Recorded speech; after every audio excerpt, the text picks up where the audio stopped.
அல்லேலூயா. சோதரம் ஆண்டவரே, ஆண்டவரே துதிக்கிறோம் ஆண்டவரே. நீர் அற்புதங்களை செய்கிற தேவன் அல்லவா? கர்த்தர் அற்புதங்களை செய்யுங்க ராஜா. ஆண்டவரே, மகிமையான காரியங்களை கர்த்தர் வெளிப்படுத்துங்க ராஜா. பாடல் வேளை, ஆராதனை வேளை, துதியின் வேளை, ஆண்டவரே சங்கீதத்தின் பகுதி, சாட்சியின் பகுதி, சின்ன பிள்ளைகள் சொல்லுகிற வசன நேரம், ஆண்டவரே எல்லாவற்றையும் கர்த்தர் நீர் பொறுப்படுத்திக் கொள்ளும்படியா ஆண்டவரே உம்முடைய வல்லமுள்ள கரத்துல நாங்கள் ஒப்பு கொடுத்து ஜெபிக்கிறோம் ஆண்டவரே. அப்பா, நீங்க மகிமைப்படுவீராக, உம்முடைய நாமம் உயர்ந்திருப்பதாக ராஜா. இயேசுவே உமக்கு நன்றி ராஜா. நன்றி செலுத்துகிறோம், நன்றி செலுத்துகிறோம் ஆண்டவரே. இந்த ஆராதனை முழுவதும் ஆண்டவர் பொறுப்படுத்தி நடத்தும்படியா துவக்கம் முதல் இறுதி வரை கர்த்தருடைய பிரசன்னம் ஆளுகை. சோதர தேவன் நம்மை ஆசீர்வதிப்பார். சிங்க கேபியில் நான் விழுந்தேன், அவர் என்னோட அமர்ந்திருந்தார். சுட்டெரிக்கும் அக்கினியில் கிடந்தேன், பனி துளியாய் என்னை நனைத்தார். சிங்க கேபியில் நான் விழுந்தேன், அவர் என்னோட அமர்ந்திருந்தார். சுட்டெரிக்கும் அக்கினியில் நடந்தேன், பனி துளியாய் என்னை நனைத்தார். சிங்கக்கேபியோ துளை நெருப்போ அவர் என்னை ஆமென். சிங்கக்கேபியோ துளை நெருப்போ அவர் என்னை காத்திடுவார். அவரே என்னை காப்பவர், அவரே என்னை காப்பவர், அவரே என்னை காப்பவர், அவரே என்னை காப்பவர். சிங்கக்கேபியோ சுளை நெருப்போ அவர் என்னை கரம் தட்டி சொல்லுங்க.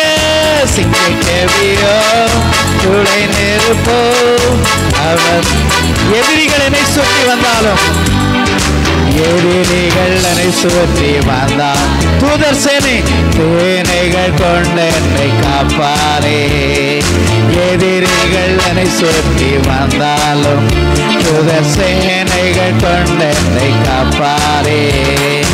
ஆதியினால் யுத்தம் வெல்வேண்டு, சத்தானை சமுத்திரம் விழுங்குவே. ஆவியினால் யுத்தம் வெல்வேனே, சாத்தானை சமுத்திரம் சொல்லுங்க. அவரே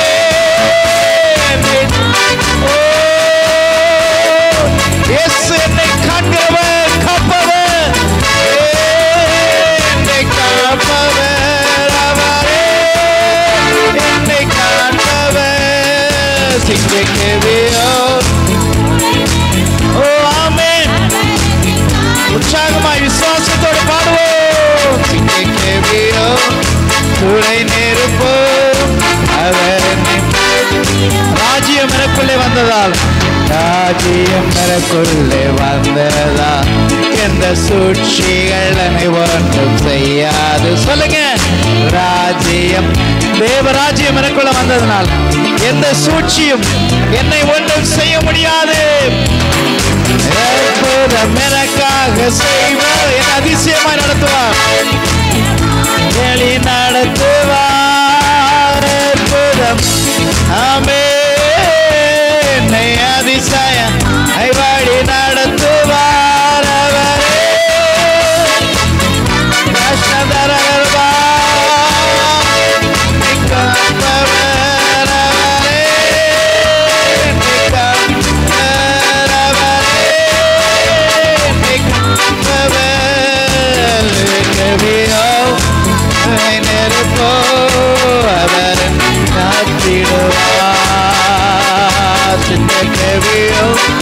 துளை நெருப்போ அவர் காத்திடுவார். அவரே என்னை காண்பவர், அவரே என்னை காப்பவர், அவரே ஆமென். அவரே என்னை காப்பவர். சிங்கக்கேபி ஓ சுளை நெருப்போ அவர் என்னை உராதலரபா. சிங்கக்கேபி ஓ சுளை நெருப்போ அவர் என்னை காத்திடுவார். சிங்கக்கேபி சுளை நெருப்போ நீ காத்திடுவார். அல்லேலூயா. சங்கீதம் 18 1 முதல் 20 வசனங்கள். என் பெலனாகிய கர்த்தாவே, உம்மில் அன்பு கூறுவேன்.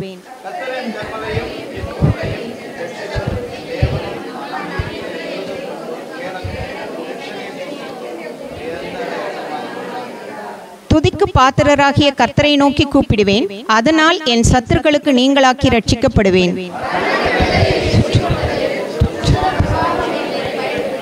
பாதாளக்கட்டுகள் என்னை சூழ்ந்து கொண்டது, மரண கண்ணிகள் என்மேல் விழுந்தது.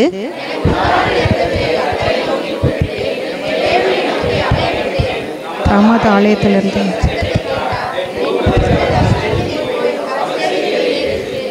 அப்பொழுது பூமி அசைந்து அதிர்ந்தது.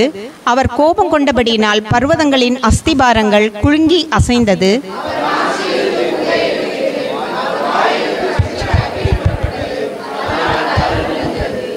வானங்களை தாழ்த்தி இறங்கினார். அவர் பாதாளங்களின் கீழ் காரிருள் இருந்தது. அவர் பாதங்களின் கீழ் காரிருள் இருந்தது.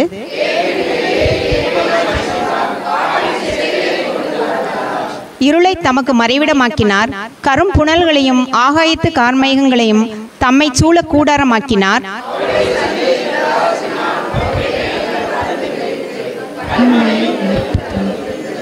கர்த்தர் வானங்களிலே குமரினார். உன்னதமானவர் தமது சத்தத்தை தொனிக்க பண்ணினார். கல்மழையும் நெருப்பு தழலும் விழுந்தது.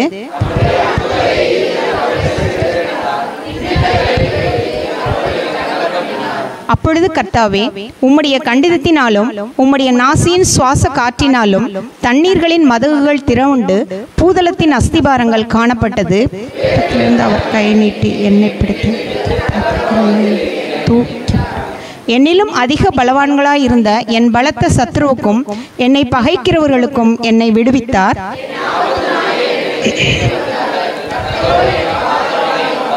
அவர் விசாலமான இடத்திலே என்னை கொண்டு வந்து என்மேல் பிரியமாயிருந்தபடியினால் என்னை தப்புவித்தார்.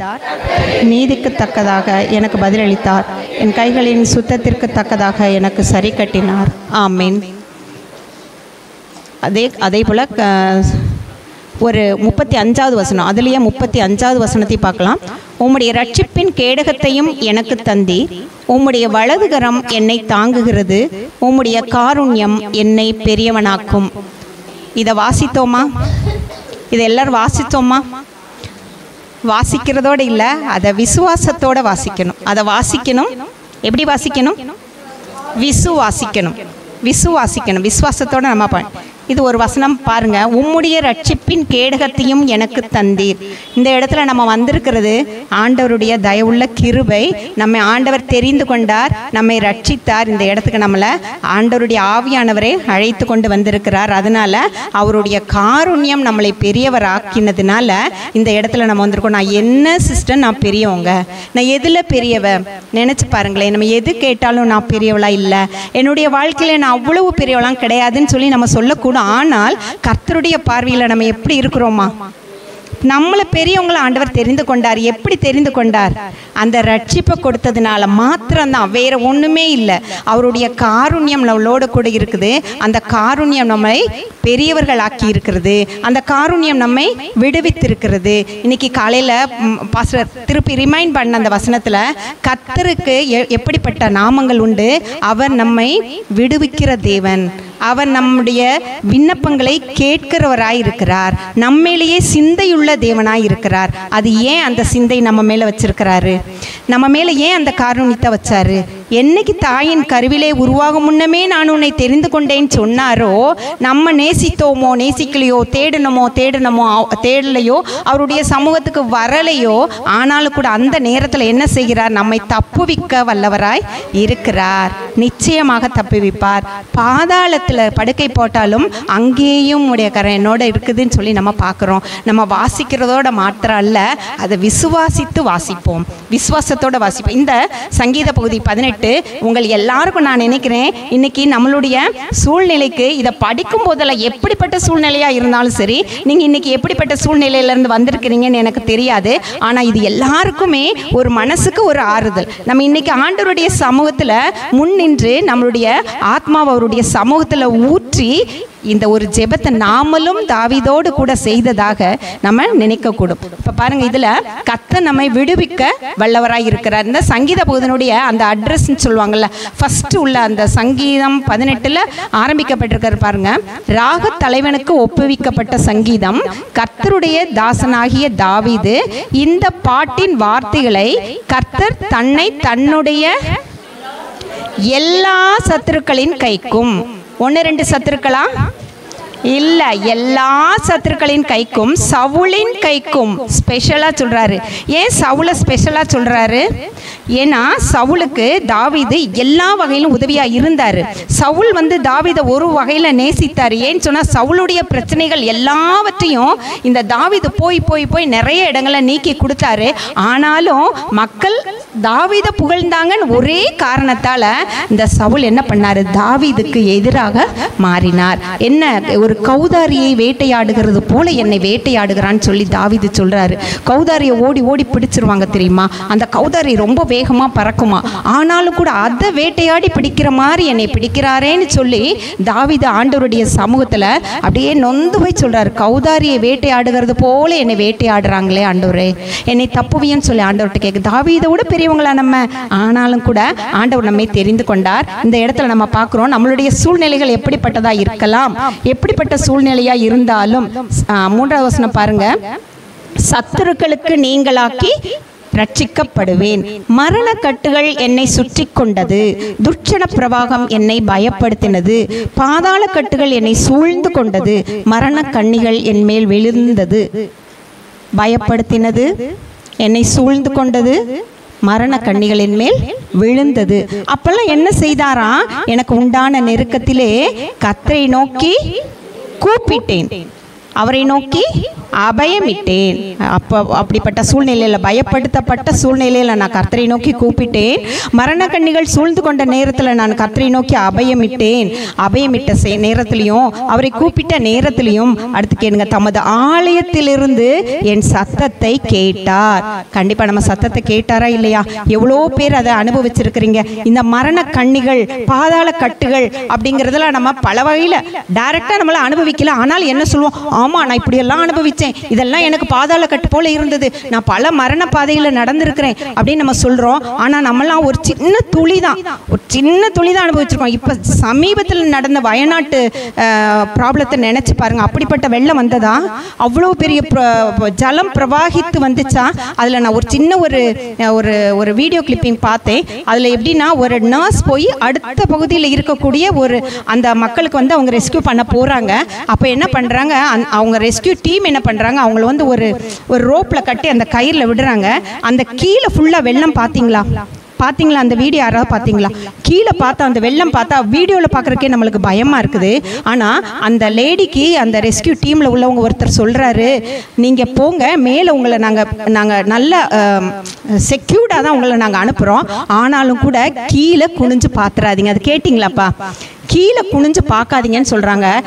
அது ஏன்னு சொன்னால், கீழே குனிஞ்சு பார்த்தா அந்த வெள்ளத்தினுடைய பிரவாகம் நம்மளை பயப்படுத்தக்கூடும். ஒருவேளை நம்ம இருதயத்தை கூட அது என்ன செய்யக்கூடும்? நிறுத்தக்கூடும். அதனால அவர் என்ன சொல்கிறாரு? கீழே மட்டும் குனிஞ்சு பார்க்காதீங்க, அந்த பிரவாகித்து வரக்கூடிய வெள்ளம் உங்களை ஒருவேளை பயப்படுத்து. ஏன்னு சொன்னால், அவங்கள இருக்க கட்டி நல்லா ரெஸ்கியூ பண்ணி தான் அந்த ரோப்பில் அனுப்புகிறாங்க. அதுவே எப்படி ஒரு 3-4 கிலோமீட்டர் இருக்கும் போல், அவ்வளோ தூரம் போகுது. ஆனால் குனியாமல் போங்க அப்படின்னு சொல்லி சொன்னாங்க. அந்த இடத்துல கர்த்தருடைய வார்த்தை என்ன கூட ஒரு விஷயம் என்ன அந்த ஒரு சிந்தனைக்குள்ள கொண்டு போச்சு. பாதாள கட்டுகள் போல, அதாவது பிரவாகித்து வர வெள்ளம் போல எப்படிப்பட்ட சூழ்நிலை வந்தாலும் நம்மளுடைய கண்கள் எதை நோக்கி பார்க்கணுமா? வானத்தை நோக்கி பார்க்கணும், ஆண்டவரை நோக்கி பார்க்கணும். கீழே குனிஞ்சோன்னு வச்சுக்கோங்க, நம்மளுடைய பிரச்சனையை பார்த்தோன்னு வச்சுக்கோங்க, பிரவாகித்து வர வெள்ளம் போல இருக்கிற பிரச்சனையை பார்த்தோன்னு வச்சுக்கோங்க, அந்த துன்பத்தை பார்த்தோன்னு வச்சுக்கோங்க, மற்றவங்க பேசின அந்த வார்த்தைகளை நினைச்சு பார்த்தோன்னு வச்சுக்கோங்க, அந்த சூழ்நிலைகளை நினைச்சோன்னு வச்சுக்கோங்களேன், நம்ம இன்னும் நொந்து போயிடுவோம். ஆண்டவர் என் கூட இருக்கிறாரா, உண்மையாக அவர் இருக்கிறாரான்னு சொல்லி பல கேள்விகள் ஆண்டவரையே நம்ம கேட்க ஆரம்பிச்சிருவோம். ஆனால் நம்மளுடைய கண்கள் எங்கே எதை நோக்கி பார்க்கணும்? அந்த நமக்கு ஒத்தாசை வரக்கூடிய கண்மலையாகிய அந்த தேவனையே நோக்கி பார்க்கணும். அப்பதான் ஆண்டவர் என்ன செய்வாராம், இந்த 13வது வசனத்துக்கு வாங்க.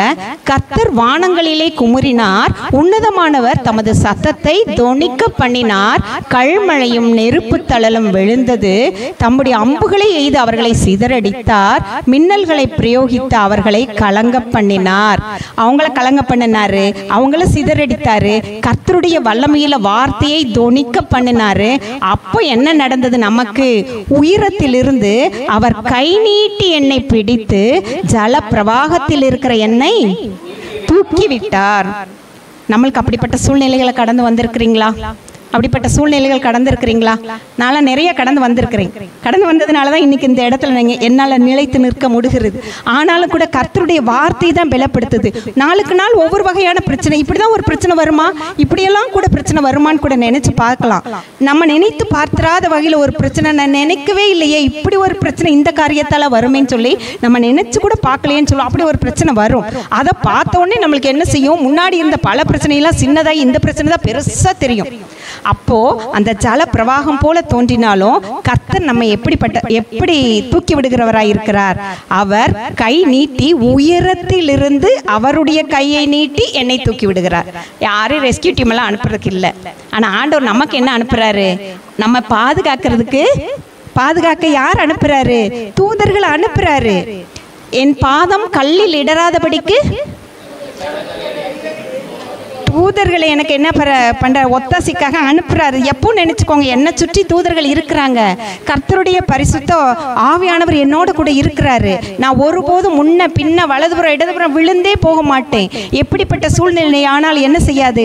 எந்த ஜலப்பிரவாகம், எந்த பிரச்சனை, எந்த போராட்டம் வந்தாலும் அதை என்ன அடித்து செல்ல விடவே மாட்டார். அடித்து செல்ற மாதிரி இருக்கலாம், ஆனா என்ன நம்மளை நிச்சயமாக விடவே மாட்டார். என்னிலும் அதிக பலவான்களாயிருந்த 17வது வசனம், என்னிலும் அதிக பலவான்களாயிருந்த என் பலத்த சத்துருவுக்கும் என்னை பகைக்கிறவர்களுக்கும் என்னை விடுவித்தார்.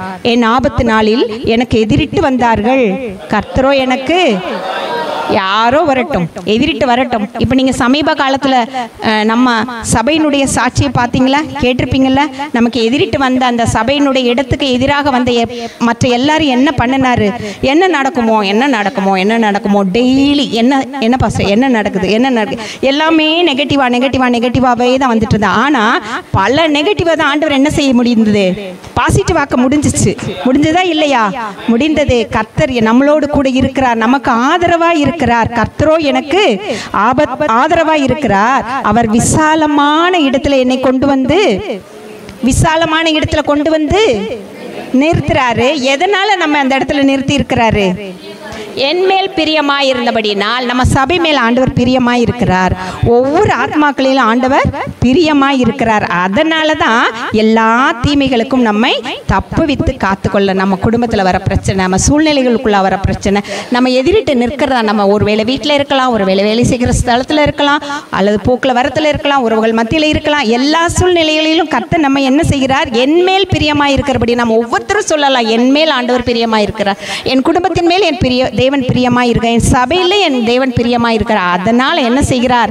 என்னை தப்புவிப்பார். கர்த்தர் என் நீதிக்கு தக்கதாக எனக்கு பதில் அளித்தார். அப்ப கர்த்தர் என்ன செய்கிறார்? பயப்பட்ட நாள கூப்பிடும் பொழுது கர்த்தர் கேட்கிறவராயிருக்கிறார்.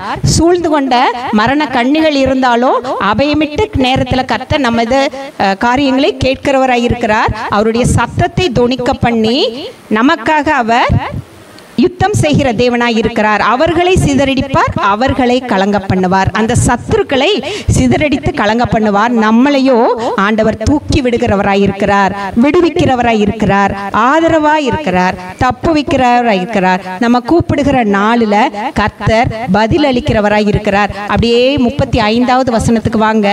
எதனால நம்மை தப்புவிப்பாராம்? உம்முடைய ரட்சிப்பின் கேடகத்தையும் எனக்கு தந்து உம்முடைய வலதுகரம் என்னை தாங்குகிறது, உமது காருண்யம் என்னை பெரியவனாக்கும். அப்படி பெரியவர்கள் ஆக்கும்போது இவ்வளவு நன்மைகளையும் இவ்வளவு மேன்மைகளையும் தகுதியில்லாத நம்மளை தகுதிப்படுத்தி உயர்த்தி ஆசீர்வதித்து மேன்மைப்படுத்தி இன்னும் என்னெல்லாம் செய்யணுமோ, என்னெல்லாம் வச்சு நம்மளை அழகுபடுத்தணுமோ, அலங்கரிக்கணுமோ, அந்த சூழ்நிலைகளுக்குள்ளாம் ஆண்டவர் நம்மை நடத்த வல்லவராய் இருக்கிறார். அந்த வல்லமையுள்ள தேவனுடைய அந்த பலத்த கரங்களுக்குள் அடங்கி இருப்போம். ஏற்ற வேளையில் நம்மை உயர்த்துகிற தேவன் நம்மளோடு கூடவே இருக்கிறார். கர்த்தருடைய பரிசுத்த நாமத்துக்கு ஸ்தோத்திரம் உண்டாவதாக. ஆமென்.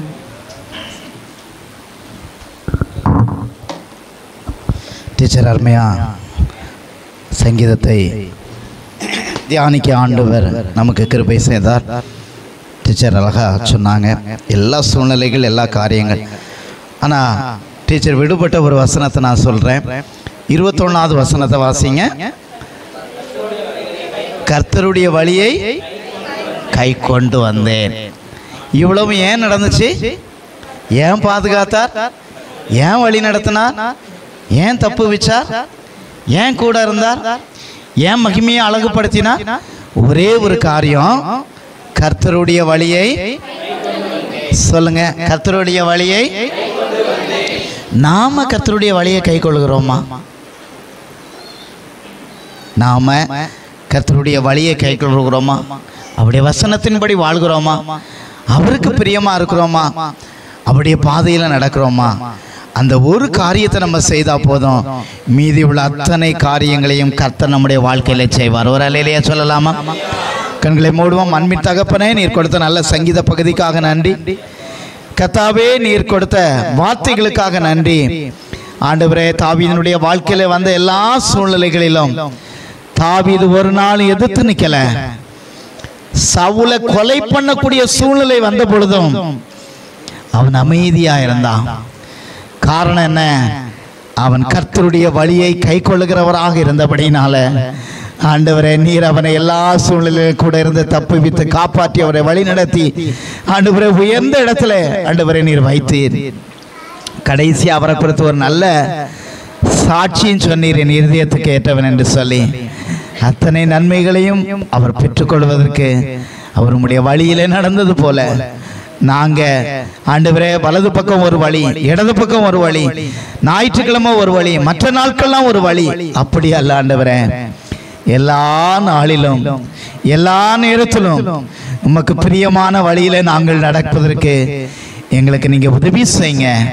அப்பொழுது எல்லா ஆபத்துகளுக்கும் நெருக்கங்களுக்கும் எங்களை நீங்க விலக்கி பாதுகாத்து காப்பாற்றுவீர் என்பதை தாவீதினுடைய வாழ்க்கையிலிருந்து இந்த அறிந்து கொள்ள கர்த்தர் உதவி செய்து ஆண்டவரே சுதிக்கிற வசனத்தை பேசின மகளை கர்த்தர் ஆசீர்வதிங்க. உம்முடைய கரம் கூட இருக்கட்டும். இயேசு கிறிஸ்துவின் மூலம் ஜெபிக்கிறோம் ஜீவனுள்ள நல்ல பிதாவே, ஆமென்.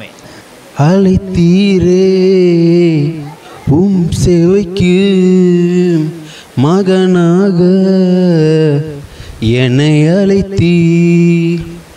அழைத்தீரே உம் சேவைக்கு மகனாக என்னை அழைத்த நாள் முதல் இந்நாள் வரையிலும் கரத்தை பிடித்து நடத்தி கூட்டி சென்றீரே. அழைத்த நாள் முதல் இந்நாள் வரையிலும் கரத்தை நடத்தி கூட்டி சென்றீரே. நன்றியா நாளோறும் பாடுவேன், அழைத்தவரை இன்னும் அழகாக பாடுவேன்.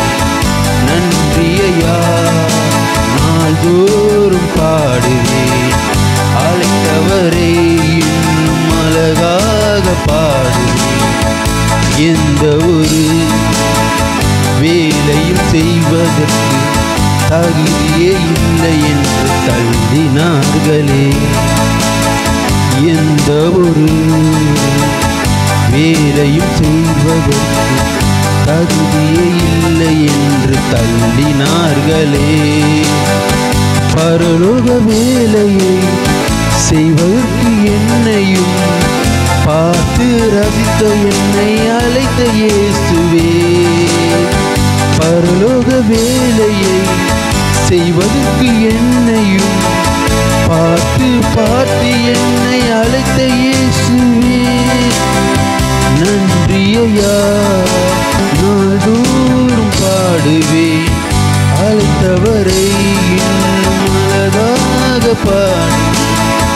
நன்றியா நாள்தோறும் பாடுவேன், அழைத்தவரை இன்னும் அழகாக பாடுவேன். எத்தனை பேர் இந்த உலகில் இருந்தும் என் பெயர் சொல்லி என்னை அழைத்தீரே. எத்தனை தெரிந்த உலகில் இருந்து என் பெயர் சொல்லி என்னை அழைத்தீரே. எத்தனை ஆனந்தம், பரம ஆனந்தம், யாருக்கும் கிடைக்காத பாக்கியம் அல்லோ. எத்தனை ஆனந்தம், பரம ஆனந்தம், யாருக்கும் கிடைக்காத பொக்கிஷம் அல்லோ. நன்றி ஐயா, நாள்தோறும் பாடுவேன், அழைத்தவரை இன்னும் அழகாக பாடுவேன். நன்றி ஐயா, நாள்தோறும் பாடுவேன், அழைத்தவரை இன்னும் அழகாக பாடுவேன். ஆண்டவராக இருக்கிற இயேசுவின் நாமத்தினால சபைக்கு வந்திருக்கிற உங்கள் ஒவ்வொருவரையும் நான் வாழ்த்துகிறேன். அல்லேலூயா. கர்த்தருடைய கிருபை சமாதானம் உங்கள் மேலே பெரிதாக இருப்பதாக. இந்த நாளிலும் ஆண்டோடைய வார்த்தையை கொடுக்கும்படி பாஸ்டர் அவங்க நேற்று எனக்கு கூப்பிட்ட போது ஆண்டவரும் எனக்கு இங்கே வந்து உங்கள் மத்தியில் அவருடைய ஊழியத்தை செய்வதற்கு கிருபை கொடுத்தார். அதற்காக நான் கர்த்தரை ஸ்தோத்திரிக்கிறேன். நான் கோயம்புத்தூர் பட்டணத்திலேருந்து மதுரைக்கு நான் ஊழியத்துக்கு வரும்போது என்ன பண்ணுறது ஏது பண்ணுறதுன்னு தெரியாத ஒரு சூழ்நிலை கூட எனக்கு பாஸ்டர் அன்னையிலேருந்து இன்றைக்கி வரைக்கும் பாஸ்டர் அக்கா அவங்க ஃபேமிலி இது வரைக்கும் எனக்கு எல்லா விதத்துலையும் உறுதுணையாக இருந்து அவங்க எனக்கு நடத்தி கொண்டு வர்றாங்க. அதுக்காக நான் கர்த்தரை ஸ்தோத்திரம் பண்ணுறேன். அல்லேலூயா. தொடர்ந்து உங்களுக்காக நாங்கள் எங்களுடைய அனுதின ஜெபங்களில் நாங்கள் ஜெபிக்கிறோம். எங்களுக்காக நாங்கள் செய்து வருகிற ஊழியங்களுக்காக நீங்கள் ஜெபிங்க. கர்த்தருடைய நாமம் மகிமைப்படட்டும். அல்லேலூயா. சரி, ஆண்டோடைய வார்த்தைக்கு நேராக நம்ம கடந்து வருவோம். எடுத்துக்கொள்வோம். எல்லாருக்கும் தெரிந்த ஒரு வேத பகுதி யோவான் எழுதின சுவிசேஷ புஸ்தகம் 1ஆவது அதிகாரம்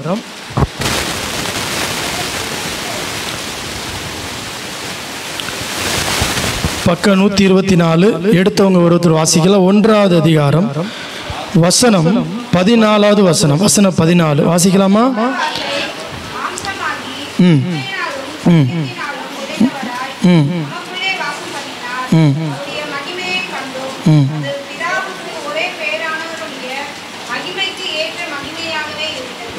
எல்லாரும் கண்களை மூடி அப்படியே நம்ம எல்லாரும் ஜெபம் பண்ணுவோமா? ஆண்டவரே, எங்களோடு கூட பேசுங்கப்பா. எல்லாரும் தாகத்தோடு இந்த காலை வேளையில கொஞ்ச நேரம் ஆண்டோடைய வார்த்தையை பார்த்தாலும் நம்ம இந்த நேரத்தில் ஆண்டோட்ட கேட்கமா?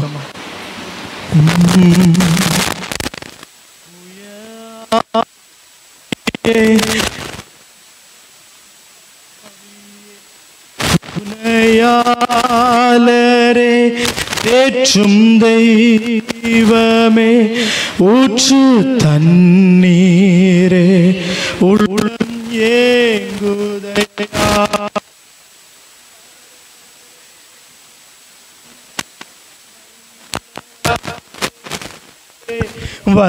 வல்லவரே வரவேண்டும், நல்லவரே வல்லவரே. கரங்களை உயர்த்தி சொல்லுமா?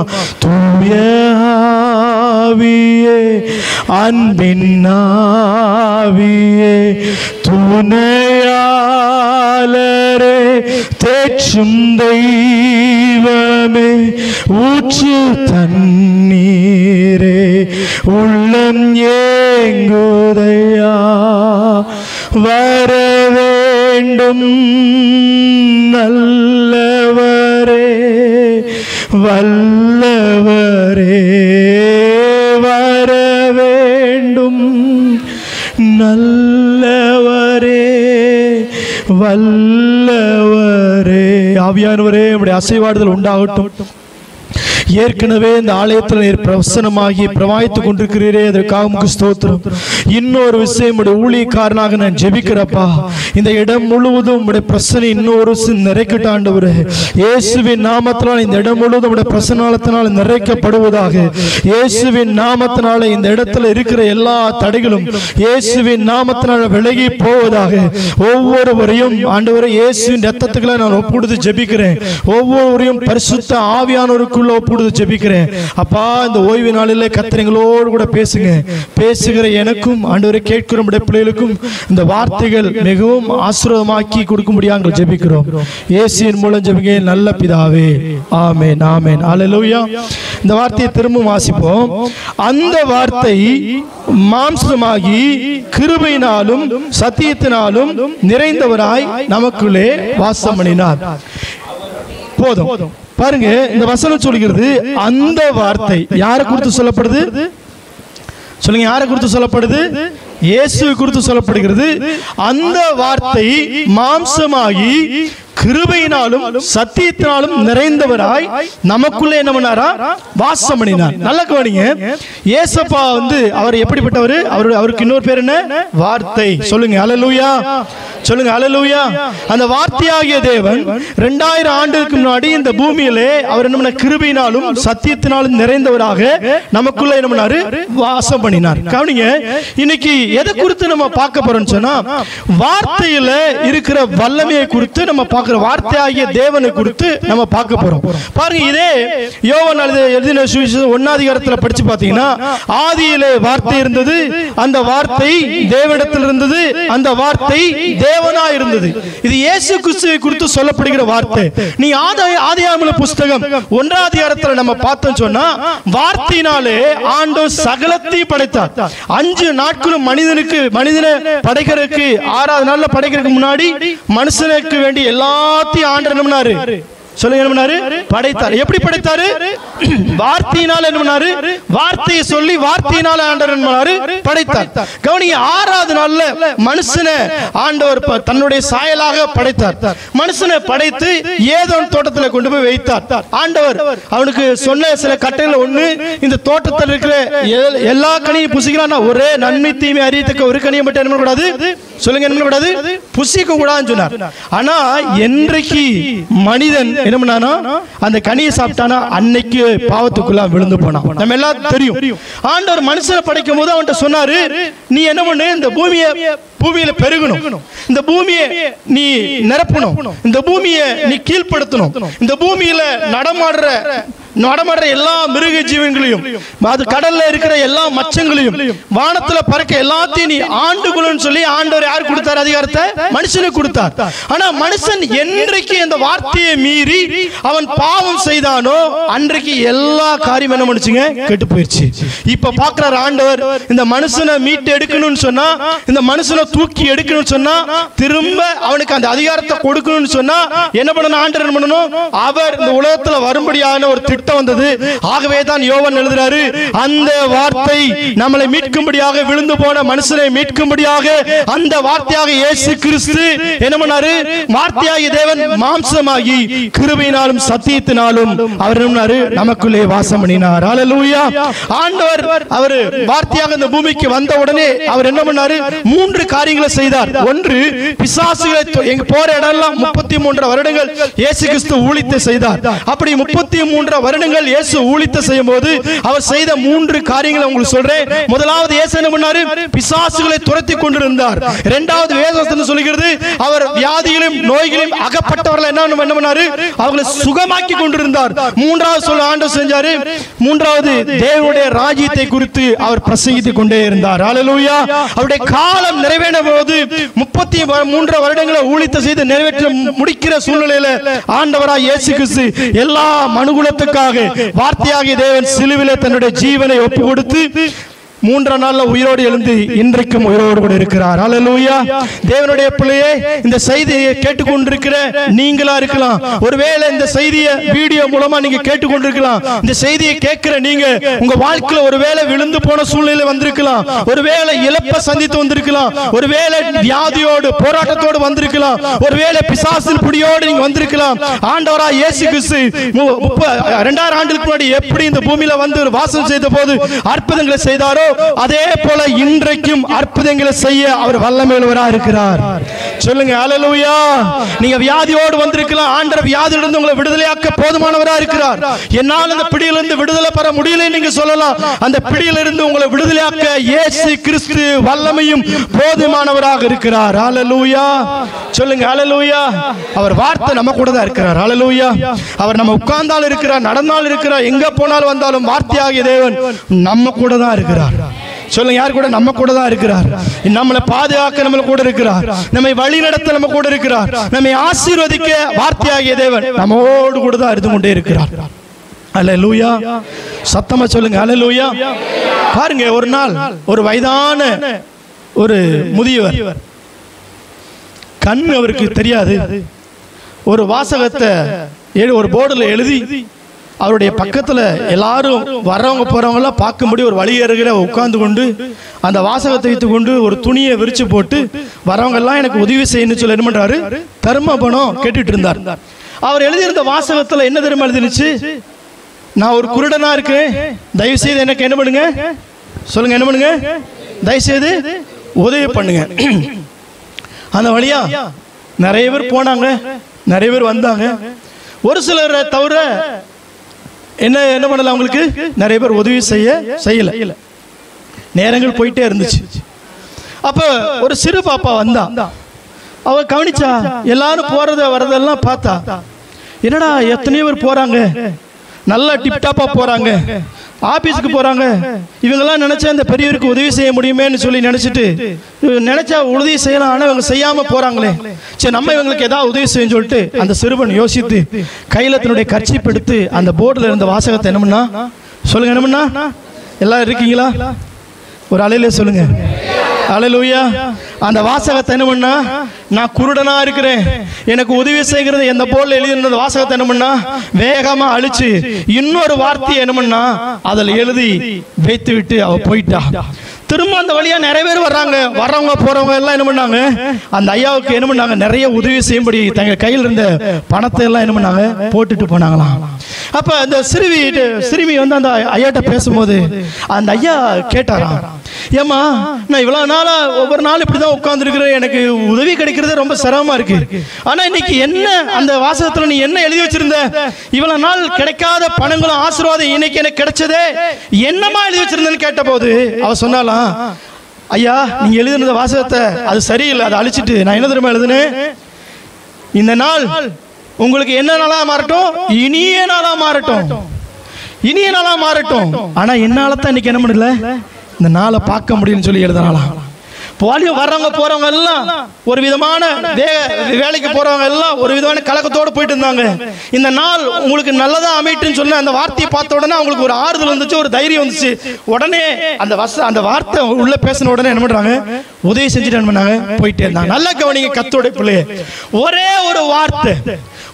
ஒரு வார்த்தை அந்த பெரியவருக்கு அற்புதங்களை செய்ய முடியும் சொன்னா, ஆசீர்வாதங்களை கொண்டு வர முடியும் சொன்னா, நம்மை உண்டாக்கின தேவனாகிய கர்த்தருடைய வார்த்தையை நாம் நம்பும் போது நமக்கு எவ்வளவு அற்புதங்கள் நடக்கும்.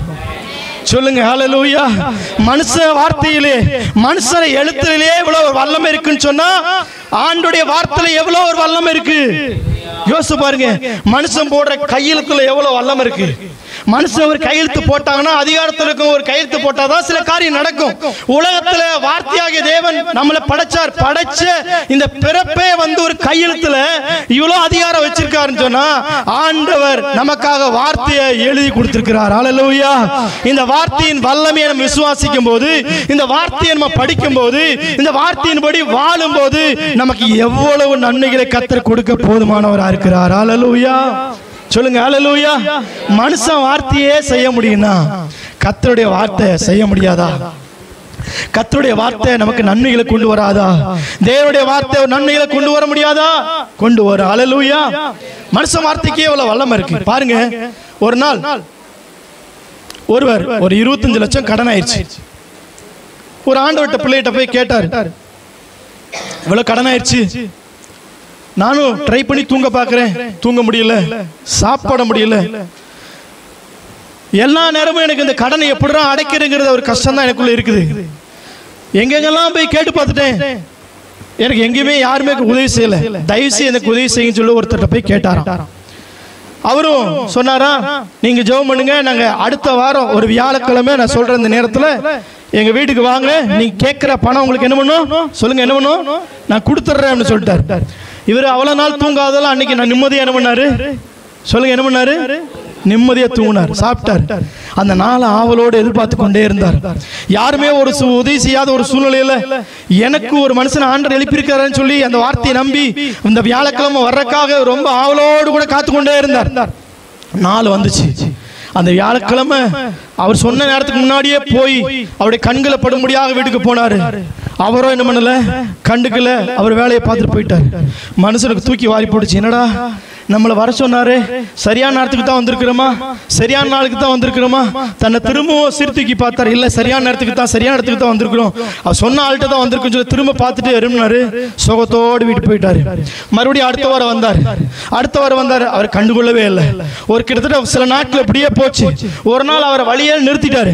ஐயா, என்ன நீங்க பல வாரங்களுக்கு முன்னாடி இந்த வீட்டுக்கு வர சொன்னீங்க, நான் என்னுடைய சூழ்நிலையெல்லாம் இப்படி சொன்னேன், வாங்க உங்களுக்கு உதவி செய்யறேன்னு சொன்னீங்க, நாட்கள் போயிருச்சு, எனக்கு தயவு செய்து உதவி செய்யுங்க, உங்களுக்கு குறித்த காலத்தில் நான் தரேன்னு சொன்னாரு. அப்ப அவர் சொன்னாரு, சொன்னதெல்லாம் உண்மைதான், ஆனா இப்ப உனக்கு உதவி செய்யறதுக்கு என்னல என்னால முடியல.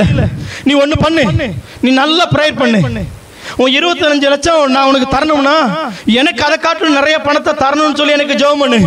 நான் உனக்கு 25 லட்சத்தை தரணும்னா அதை காட்டிலும் எனக்கு பணத்தை கர்த்தர் கொடுக்கணும், நீ ஜெபம் பண்ணு. அப்படி ஆண்டவர் கொடுத்தாருன்னா நான் உன்னை கூப்பிட்டுட்டு உனக்கு கொடுக்குறேன், போயிட்டு வா டாட்டான்னு சொல்லி என்ன பண்ணாரா சொல்லுங்க, என்ன பண்ணாரா? முன்னாடியாச்சும் கொஞ்சம் கஷ்டமா இருந்தார், இப்ப ரொம்ப கஷ்டத்தோட வீட்டுக்கு என்ன பண்ணாரா போனாரா? தேவனுடைய பிள்ளையே, தேவனுடைய பிரசன்னத்திலிருந்து நீங்க சொல்றேன், இன்னைக்கு இந்த ஆலயத்தில் வந்திருக்கிற நீங்க கூட மனுஷ வார்த்தையை நம்பி தான் உங்க வாழ்க்கையில நீங்க வீழ்ச்சியை கண்டீங்க.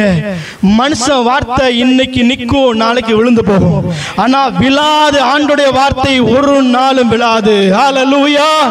தேவனுடைய பிள்ளையே, தேவனுடைய வார்த்தை ஒரு நாள் விழாது. உன் வாழ்க்கையை தேவ வசனத்துல கட்டினு சொன்னா, உன் வாழ்க்கையை உன் எதிர்காலத்தை தேவ வார்த்தையில வச்சு கட்டினு சொன்னா அது ஒரு நாளும் வீழ்ந்து போகாது. சொல்லுங்க ஹல்லேலூயா. மனுஷ தயவு நமக்கு தேவை, மனுஷ உதவி தேவை. ஆனா எல்லாத்தையும் காட்டிலும் நம்ம வார்த்தையாக தேவன் மேல சஸ்டைன் ஆகி அவர் மேல நிலைச்சிருக்கணும். புரிஞ்ச ஒரு அல்லேலூயா சொல்லுங்க. ஹல்லேலூயா. இன்னைக்கு உங்க வாழ்க்கையில நீங்க ஒருவேளை இந்த காரியத்துல மற்ற காரியங்கள்ல நம்ம ஏமாற்றப்பட்டிருந்தாலும் வார்த்தையாக தேவன் நமக்கு உதவி செய்து தூக்கி எடுப்பதற்கு அவர் போதுமானவரா இருக்கிறார். சொல்லுங்க, போதுமானவரா இருக்கிறார். ஹல்லேலூயா. எனக்கு நேரம் இல்லை, பாச சொல்லிட்டாங்க 10:05க்கு நீங்க மேல போச்சுன்னா நீங்க பேசுங்க, அவங்களாம் போயிடுவாங்கன்னு சொன்னாங்க. அதனால குறித்த நேரத்தில் நான் முடிக்க போறேன். ஹல்லேலூயா. சொல்லுங்க ஹல்லேலூயா. அப்ப தேவ வார்த்தையில வல்லமை இருக்கு. ஹல்லேலூயா. சொல்லுங்க ஹல்லேலூயா. அவர் வார்த்தையினால பிசாசை துரத்தினார், அவர் வார்த்தையினால வியாதியை சுகமாக்கினார், அவர் வார்த்தையினால மரிச்சு போனவங்கள உயிரோடு எழுப்பினார்னா, வார்த்தையாக இயேசுவை நம்பும் போது, வார்த்தையாக இயேசுவின் மேல நம்ம வாழ்க்கையை கட்டும் போது, வார்த்தையாக இயேசுவின் மேல அஸ்திபாரத்தை போடும் போது நம்மளை கைவிட்டுருவாரா? நம்ம எதிர்காலத்தை கைவிட்டுருவாரா? எல்லாரும் கைவிட்டாலும் தேவன் கைவிடுகிறாரோ? இல்லவே இல்லை. ஹல்லேலூயா. சொல்லுங்க ஹல்லேலூயா. தேவன் ஒரு நாள் கைவிட மாட்டார், ஒரு நாள் கைவிட மாட்டார், ஒரு நாள் கைவிட மாட்டார். அவரை நம்பி வந்தவங்களை ஒரு நாள் கைவிட மாட்டார், அவருடைய வார்த்தையை நம்பி வந்தவங்களை ஒரு நாள் கைவிட மாட்டார். ஒருவேளை தேவனுடைய பிள்ளைகளே, உங்க வாழ்க்கையில கஷ்டத்தோடு நெருக்கத்தோடு வார்த்தையை கேட்கும்படி வந்திருக்கிற உங்களை கைவிடவே மாட்டார். இந்த மாதத்துல தேவன் அற்புதங்களை செய்ய அவர் போதுமானவரா இருக்கிறார். ஹல்லேலூயா. பாருங்க, அவர் வார்த்தையா தான் இருக்கார். ஆனா அவர் வார்த்தையை நம்பும் போது ஆசீர்வாதத்தை கொடுக்கறதுக்கு என்ன தம்பி ஆண்டவர் ரெடியா தான் இருக்கார். ஆனா எங்க மிஸ்டேக் இருக்கு? நம்மள்ட்ட தான் மிஸ்டேக் இருக்கு, நம்மள்ட்ட தான் மிஸ்டேக் இருக்கு. பாருங்க, மத்தேயு எழுதின சுவிசேஷம் 8ஆம் அதிகாரத்துக்கு நீங்க போனீங்கன்னா, எனக்கு நேரம் இல்லாதனால நான் ஸ்கிப் பண்ணி போறேன். 8ஆம் அதிகாரத்துல பாத்தீங்கன்னா, கப்பர்நகூம்ல ஒரு 100 அதிபதி ஒருத்தர் இருக்கான். அவனுக்கு பிரியமான ஒரு வேலைக்காரன் திமிர்வாதம் வந்து அவன் மரண அவஸ்தைப்படுறான். அந்த வேலைக்காரன் அவனுக்கு பிரியமா இருந்தபடினால இயேசுப்பாவை குறித்து கேள்விப்படுறான். இயேசுகிட்ட போனா அற்புதம் நடக்கும், இயேசுகிட்ட போறவங்களுக்கு எல்லாத்துக்கும் வியாதி சுகமாகுது, நோய் சுகமாகுது. நான் பிரியமா நேசிக்கிற என் வேலைக்காரன்ட்டாக இயேசுகிட்ட போய் நான் வேண்டிக்கொள்ளுன்னு சொல்லிட்டு என்ன பண்றான்? வார்த்தையாகிய யார்கிட்ட வந்தான்? சொல்லுங்க, வார்த்தையாகிய ஏற்கனவே நான் சொன்னேன் 1:14 சொல்றது, வார்த்தையாகி இயேசு என்ன பண்றாரு? மாம்சமாகி கிருபையினாலும் சத்தியத்தினாலும் என்ன பண்ணாரு? நம்மோடு கூட அவர் வாசம் பண்ணினார், மனிதரோடு வாசம் பண்ணினார். அந்த வார்த்தையிட்ட நான் போகணும். அந்த வார்த்தையாக இயேசுட்ட நான் போனேன்னா எனக்கு அற்புதம் நடக்கும், என் வேலைக்காரன் சொஸ்தமான்னு சொல்லிட்டு அவன் என்ன பண்றான்? அவன் ரோம அரசாங்கத்தில் ஒரு நல்ல ஒரு பெரிய ஆளா இருந்தாலும் அவன் என்ன பண்றான்? தன்னை தான் வேலைக்காரனுக்காக தன்னை விட்டு கொடுத்து வந்து ஜெபம் பண்றான். ஆண்டவரே என் வேலைக்கார மரண அவஸ்தைப்பட்டு இருக்கிறான், அவனுக்கு சுகத்தை கொடுங்கன்னு சொல்லி கேட்கிறான். அப்ப ஏசப்பா என்ன தெரியுமா சொன்னாரு? நீ போ, நான் வந்து என்ன பண்ணுவேன்? அவனை சுஸ்தமாக்குவேன், நான் வந்து அவனை சுகமாக்குவேன் அப்படின்னு சொல்றாரு. அப்ப அவன் சொல்றான், இல்லாண்டவரே நீங்க வரலாம் வேண்டாம் ஆண்டவரே, நீங்க வருவதற்கு நான் பார்த்து நல்ல ஆண்டவரே, ஒரே ஒரு வார்த்தை மட்டும் சொல்லுங்க. என்ன சொல்றான்? சொல்ல. அவன் எங்க வந்தா? முதலாவது வார்த்தையாகிய தேவனிடத்துல வந்தா. நல்ல கவனிங்க, வார்த்தையாகிய தேவனிடத்துல வந்து தன் காரியத்தை சொல்றான். நான் வந்து ஒரு சொஸ்தமாக்க வச்சேன். அவன் சொல்றான், ஆண்டவர் இல்ல ஆண்டவரே, say one word, ஒரே ஒரு வார்த்தை சொல்லுங்க ஆண்டவரே, உங்க வார்த்தையில வல்லமை இருக்குது, ஒரே ஒரு வார்த்தை சொல்லுங்க. ஆண்டவர் சொன்னாரு, நீ போ, நீ விசுவாசத்தபடியே நீ போகலாம். நீ விசுவாசப்படியே என்ன சொன்னாரு? உனக்கு ஆக கடவுள்னு சொன்னாரு. அவர் எந்த நேரத்தில் வார்த்தை சொன்னாரோ அதே நேரத்தில் அவனுக்கு சுகம் கிடைச்சது. கரங்களை உயர்த்தி ஒரு அல்லேலூயா சொல்லுங்க. நம்ம கவனிக்க வேண்டிய விஷயம் என்ன தெரியுமா? 2 காரியங்களை அவன் செஞ்சான். ஒன்னு, வார்த்தையாகிய தேவனிடத்தில் அவன் என்ன பண்ணா? சொல்லுங்க, என்ன பண்ணா? முதலாவது என்ன பண்ணா? வார்த்தையாகிய இயேசுவினிடத்துல வந்தான். ரெண்டாவது என்ன பண்ணா தெரியுங்களா? வார்த்தையாகிய தேவனிடத்துல வந்து நீ போகலாம், நீ விசுவாசித்தபடியே உனக்கு ஆக கடங்குற வார்த்தையாகிய தேவனிடத்துல வந்து நீ போகலாம், நீ விசுவாசித்தபடியே உனக்கு ஆக கடங்குற வார்த்தையை எடுத்துட்டு புறட்டான். அவனுக்கு அற்புதம் நடந்துச்சு. சொல்லுங்க அல்லேலூயா. வார்த்தையாகிய தேவன்கிட்ட வந்தது மட்டும் இல்லாம வார்த்தை எடுத்துட்டு போனாங்க. இன்னைக்கு ஏன் ஆசீர்வாதம் இல்லை? வார்த்தைகிட்ட வந்துடுறோம். உண்மைதானுங்க? சொல்லுங்க, உண்மைதானே? சர்ச்சுக்கு வந்தா வார்த்தைக்கு வந்துடுறோம், வார்த்தையாகி தேவன்கிட்ட வந்துடுறோம், ஆண்டோட பிரசன்னத்தில் வந்துடுறோம். பைபிள்ல ஒரு இடத்துல சொல்லப்படுது, சொஸ்தமாக வேண்டும் என்று மட்டும்தான் சுகமாக்கினாராம். நல்ல கவனிங்க, ஏராளமான பேர் வந்தாங்க, ஏராளமான பேர் வார்த்தையிட்ட வந்தாங்க. ஆனா இவன் வார்த்தையிட்ட மட்டும் வந்தது மட்டும் இல்லாம வார்த்தையாக தேவன்கிட்ட வார்த்தை எடுத்துட்டு போனா. இன்னைக்கு வார்த்தைகிட்ட வர்றோம், தேவன்கிட்ட வர்றோம், எத்தனை பேரு வார்த்தையை வாங்கிட்டு போறோம்? சர்ச்சுக்கு வர்றோம், எத்தனை பேர் இங்கிருந்து இந்த வார்த்தை பேசினாருன்னு எடுத்துட்டு போறோம்? காலையில பைபிள் படிக்கிறோம், ஆண்டோட சமூகத்துல நம்ம பைபிள் படிக்கிறோம், இந்த வார்த்தை என்னோட பேசுனுச்சுன்னு சொல்லி எத்தனை பேர் சொல்ல முடியும்? தேவனுடைய பிள்ளைகளே, வார்த்தையாய் தேவன்கிட்ட யாரு வேணாலும் வரலாம். வரலாங்களா இல்லையா? தண்ணி வார்த்தையாய் தேவன்கிட்ட யாரு வேணா வரலாமா? சொல்லுங்க, நீங்களும் வரலாம், நீங்களும் வரலாம். ஆண்டவர் அறியாதவங்க, ஆண்டவர் நேசிக்கிற பிள்ளை எல்லாரும் என்ன பண்ணலாம்? எல்லாரும் வரலாங்க, எல்லாரும் வரலாம், எல்லாரும் வந்து உட்காரலாம், எல்லாரும் உட்காந்து ஆளோட ஆளா உட்காரலாம். எல்லாரும் வந்து உட்காந்து, நான் சர்ச்சுக்கு வந்தேன், நானும் கிறிஸ்டியன், என் பேர் ஜானு, நானும் ஆண்டோட பிள்ளை, வரலாம். மேட்டர் என்னன்னா, என்ன வார்த்தையை எடுத்துட்டு போறோம்? தேவ சமூகத்தில் உட்காரும் போது என்ன வார்த்தையை கேட்ச் பண்ணிட்டு போறோம்? தேவ சமூகத்துக்கு வர்ற வார்த்தையாக தேவன்கிட்ட வரும்போது என்ன எடுத்துட்டு போறோம்? சபைங்கிறது ஒரு பாரம்பரியமாக செய்யப்படுகிறது அல்ல. தேவ சமூகங்கிறது ஏதோ வந்து போறது இல்ல, அதுக்கு நிறைய இடம் இருக்கு. தேவ சமூகம் ஒரு பயபக்திக்குரியது. அல்லேலூயா. தேவ சமூகத்தில் அவருடைய வார்த்தை வெளிப்படும். தேவ சமூகத்தில் அவர் தன்னுடைய பிள்ளைகளோடு அவர் பேசுகிற தேவனா இருக்கிறார். ஆகவே தேவனுடைய பிள்ளைகளே, தேவன்கிட்ட வர்றது முக்கியம் இல்ல, வார்த்தையை எடுத்துட்டு போகணும், வார்த்தை எடுத்துட்டு போகணும், வார்த்தை எடுத்துட்டு போகணும். ஆராதனை முடிச்சுட்டு போனா இன்னைக்கு என்ன ஆண்டவர் பேசினாரு, அங்கிட்டு இங்கிட்டு யோசிச்சு பார்த்தா கூட வார்த்தை தெரியலனா சம்திங் நம்ம தவறுன்னு அர்த்தம். வார்த்தைட்டு வர்றோம், காலையில் உட்கார்றோம், சாயங்காலம் உட்கார்றோம், நேரம் கிடைக்கும் போதெல்லாம் ஆண்டோட சமூகத்துக்கு வரும்போது வர்றோம், ரைட் தான். என்ன வார்த்தையை வாங்குறீங்க? பிரச்சனைக்கு ஜெபம் பண்றோம், போராட்டங்களுக்காக ஜெபம் பண்றோம், சில குறிப்பிட்ட காரியங்களுக்காக ஜெபம் பண்றோம். ஜெபம் பண்ணும்போது ஆண்டவர்ட்ட வார்த்தையை வாங்காம எந்திரிக்க கூடாது. ஜெபம் பண்றதெல்லாம் ரைட் தான், கர்த்தருடைய சமூகத்துல வரதெல்லாம் ரைட் தான். நம்ம குறிப்பிட்ட காரியத்துல தேவன்கிட்ட வரும்போது, ஆண்டவரே அப்படி வார்த்தை வராம நான் இந்த இடத்துல இருந்து புறப்பட்ட மாட்டேன்னு சொல்லி வைராக்கியத்தோட வாழணும், வைராக்கியத்தோடு வாழணும். 100க்கு அதிபதி வந்து அவன் வந்து யூதன் இல்லை, அவன் வந்து ஒரு ரோமன். அவனுக்குள்ள இருந்த விசுவாசம் எப்படி? வார்த்தையா தேவன்கிட்ட போய் வார்த்தையை நான் வாங்கிட்டு போனா. எத்தனை பேர் இன்னைக்கு அந்த வாஞ்சியை கத்தருக்குள்ள அந்த மாதிரி நான் இருக்குன்னு விரும்புறீங்க? அது எந்த இடத்துல போனாலும் சரி, என் கூட நீங்க பேசுங்க, என் கூட பேசுங்க. இந்த வார்த்தை எனக்கு வேணும் ஆண்டவரே. வார்த்தையை எடுத்துட்டு நம்ம புறப்படணும். ஹல்லேலூயா சொல்லுங்க. ஹல்லேலூயா ரொம்ப ரொம்ப முக்கியம். அப்ப தேவனுடைய பிள்ளைகளே, தேவ சமூகத்தில் தேவனுடைய பிள்ளைகளோடு தேவன் பேசுவதற்கு அவர் போதுமானவராக இருக்கிறார். இன்னைக்கு போதுமானவராக இருக்கிறார். வார்த்தையை வாங்காம தேவனுடைய பிள்ளையை தேவனுடைய சமூகத்திலிருந்து என்ன கூடாது? புறப்பட்டு போகவே கூடாது. எகிப்துல இஸ்ரவேல் ஜனங்கள் எல்லாரும், கொஞ்சம் தம்பி மைக் வாலி வைப்போம். எகிப்துல இஸ்ரவேல் ஜனங்கள் எல்லாரும் அடிமையா இருந்தாங்க. இந்த காரியம் உங்களுக்கு தெரியும். ஆண்டவர் இஸ்ரவேல் ஜனங்களை விடுதலையாக்குவதற்கு 3 முக்கியமான வார்த்தைகளை சொன்னார். யாருக்கா தெரியுமா? இஸ்ரவேல் ஜனங்களை எகிப்திலிருந்து ஆண்டவர் விடுதலையாக்குவதற்கு 3 ரீசன் இருக்கு. முதலாவது ஆண்டவர் சொல்றாரு, யாத்ரா 3:18 சொல்றாரு, என் ஜனம் எகிப்துல கஷ்டப்பட்டு இருக்காங்க, என் ஜனத்தை பலியிடுறதுக்கு நீ அனுப்பிவிட வேண்டும். எகிப்திலிருந்து கர்த்தர் எது கூப்பிடுறாரு? பலியிடுறதுக்கு எகிப்திலிருந்து என்ன பண்ணு அனுப்பிவிடுன்னு சொல்றாரு. அதே அதிகாரம் நீங்க 4:23 நிற்கிற அங்க போய் பாத்தீங்கன்னா, என் ஜனத்தை என்ன பண்ணு எனக்கு ஆராதனை செய்யறதுக்காக அனுப்பிவிடுன்னு சொல்றாரு. அதே 5 அதிகாரம் 1வது வசனத்தை படிச்சு பாத்தீங்கன்னா, என் ஜனம் எனக்கு பண்டிகை செய்யும்படியாக என்ன பண்ணு பண்டிகை ஆசாரிக்கும்படியாக அனுப்பிவிடுன்னு சொல்றாரு. 3 வார்த்தையை கொடுக்கிறார். எகிப்திலிருந்து ஜனங்களை விடுதலை ஆக்குறதுக்கு 3 ரீசன். ஒண்ணு என்ன பண்ணு? பலி செலுத்தணும். விடுதலை ஆகி பலி செலுத்தணும். 2வது ஆராதனை செய்யணும். ஆராதனை செய்யறது 7 முறை கர்த்தர் சொல்றார்.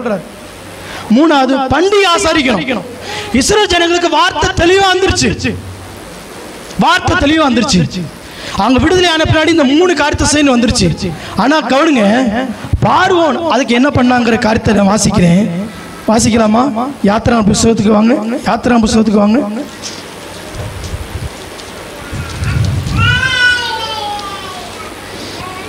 8:28 வாசிங்க.